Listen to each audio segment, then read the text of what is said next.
가진 너그럽고 정의로운 사람들이 모여 새로운 세상을 열고자 합니다. 착함을 바탕으로 착할 선. 먼저 시민을 생각하는 먼저 선. 새로운 정치 물결을 일으키는 신선한 정치, 신선할 선. 가려 뽑는 선거, 가려 뽑을 선. 하늘로부터 선택받은 선. 넉넉한 마음으로 베푸는 베풀 선. 이런 사람들이 새로운 세상을 만들려고 합니다. 선한 시민이 힘을 가지는 나라. 모두가 행복한 선한 시민의 나라. 선한 시민의 힘에 힘을 주십시오. 선한 시민의 힘이 만들겠습니다.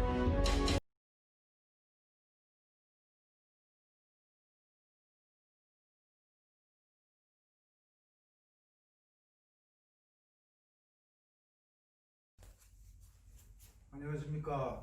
선한시민TV 9월 15일자 오늘은 특별 대담 일정이 되겠습니다.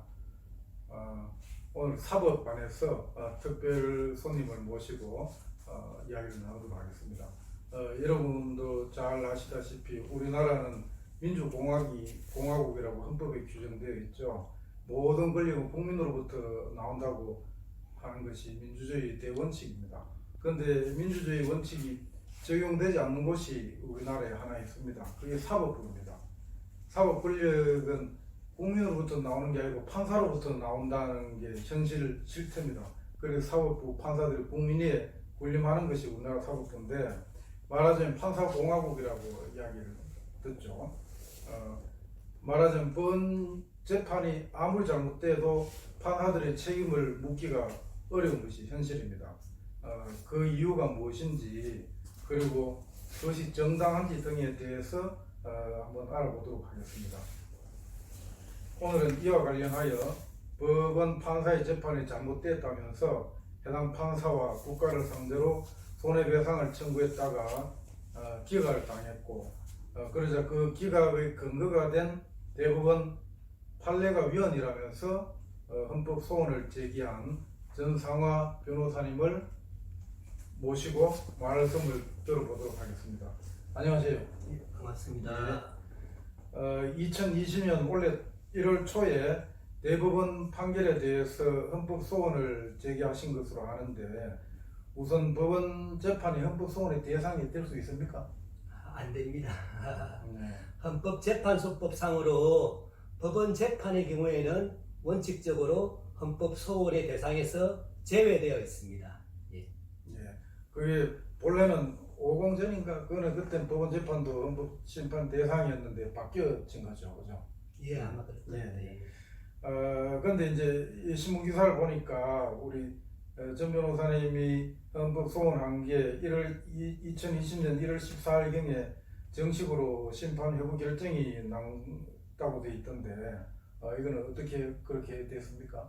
예, 원칙적으로 법원 재판에 대해서 헌법소원 대상이 안 되기 때문에 저는 제 나름대로 뭔가 아이디어를 좀 짜냈습니다. 그게 뭐냐면은 법원 판례하고 전혀 배치되는 국가배상법 자체가 위헌이라면서 법원에다가 위헌법률 제청 신청을 했습니다. 그러자 법원에서는 당연히 기각시키죠. 국가배상법은 합헌이다.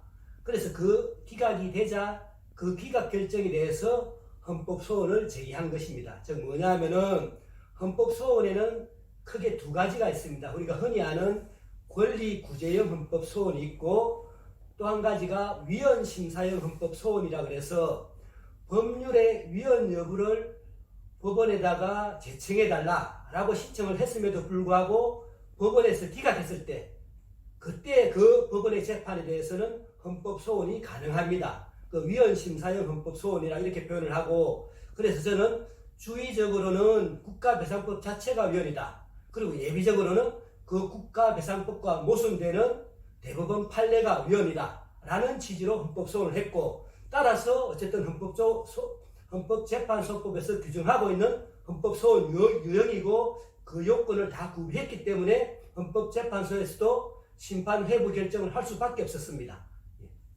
아이고, 아주 그 지혜로운 길을 찾으셨네요. 사람이 마음이 굳으면은 뭐든지 길이 생긴다는 게 맞는 것 같습니다. 아이, 감사합니다. 아이고 우리 변호사님 수고 많으셨습니다. 그러시면은 그 헌법소 대상이 됐던 그 대법원 판례가 내용이 무엇이고 왜 이 판례 때문에 판사들한테 책임을 묻기가 어렵게 되었다는지 간단히 설명 좀 해주시겠습니까? 예. 우선 저는 제가 이 사건에 이르게 된 계기가 된 게 뭐냐면은 그 건물 명도 소송과 관련해서 법원 재판에서 상가 건물 임대차 보호법의 명문 규정을 명백히 위반하여 재판을 했습니다. 그래서 저는 그 판사를 상대로 해서 그리고 국가를 상대로 재판을 했음에도 불구하고 지금 말씀드리고자 하는 그 판례를 근거로 해서 제 청구를 기각을 했습니다. 그 판례가 뭐냐면은 모든 국민은 고의 또는 과실로 위법 행위를 했고 그로 인해서 손해가 발생했을 경우에는 불법 행위 책임을 지게 되어 있습니다. 그런데 법원 판사의 경우에는 설령 고의 또는 과실로 위법 행위를 하더라도 전혀 책임을 질 필요가 없다는 것입니다. 뭐냐면은 법원 판사의 경우에만 예외적으로 법원 재판의 특수성이란 이유로 위법 부당한 목적을 가지고 재판했을 때 그때만 책임을 지도록 하고 있습니다. 사실은 이 목적이라는 것은 거의 입증하기가 굉장히 어렵습니다. 주관적이죠. 예. 거기다가 또 그 판례 2항에 보면은 설령 그런 위법 부당한 목적을 입증했다고 손치더라도 그 재판에 대해서 어떤 불복 절차나 시정 절차가 있는 경우에는 그 불복이나 시정 절차를 거쳐야지 판사를 상대로 해서 손해배상 청구는 불가능하다고 되어 있습니다.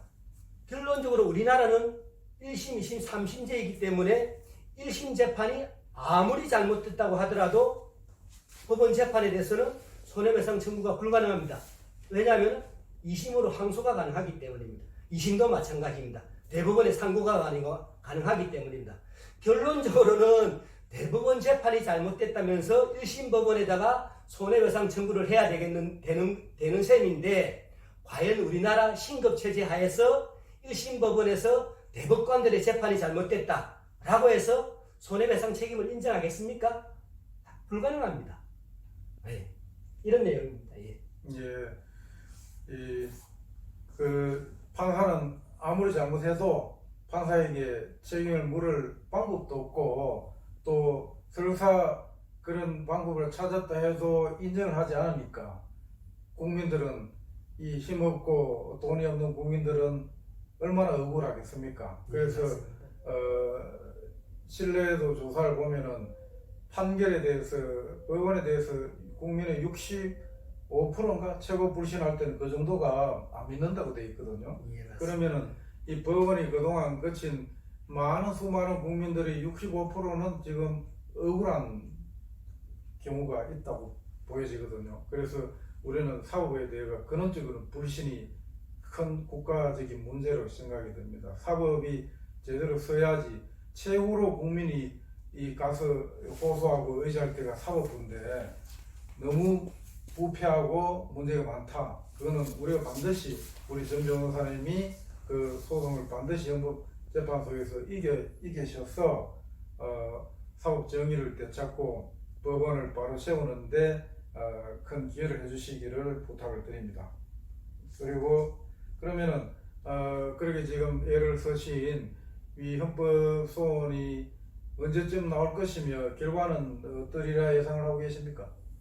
예, 언제쯤이라는 거는 사실 뭐 헌법재판소 마음이기 때문에 제가 대답드리기가 좀 곤란한 문제인 것 같습니다. 그리고 그 결과는 아마 국민 여러분들께서 이 사건, 이 헌법 소원에 대해서 정말 관심을 가지고 많은 분들이 지켜본다면은 당연히 위헌이라고 나올 것이고, 만일 우리 국민들께서 무관심해버리면은 법원 재판이라는 이유로 아마 위헌 여부에 대한 판단을 하지 않고 각하해버릴 겁니다. 저는 그렇게 예상하고 있습니다.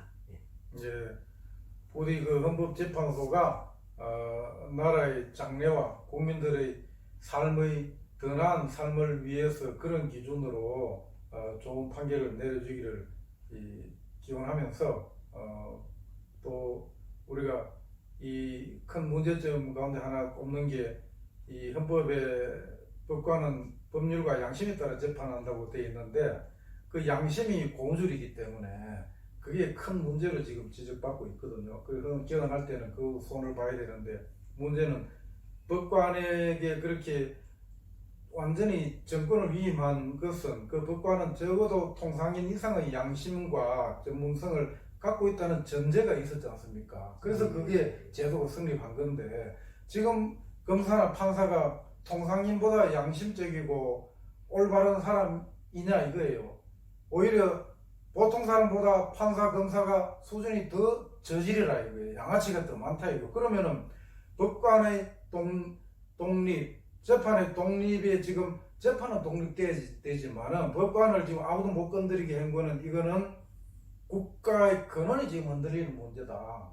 그래서 그 부분을 우리 선한 시민이 이미 앞으로 규명을 하고 고치는데 우리 전 변호사님과 함께 노력을 할 예정입니다. 예. 오늘 그 특별히 출연하셔서 우리나라를 반드시 세우고 사법부의 정신을 차리게 하려고 앞장서 계시는 우리 전상화 변호사님 다시 한번 감사드립니다. 감사합니다. 감사합니다.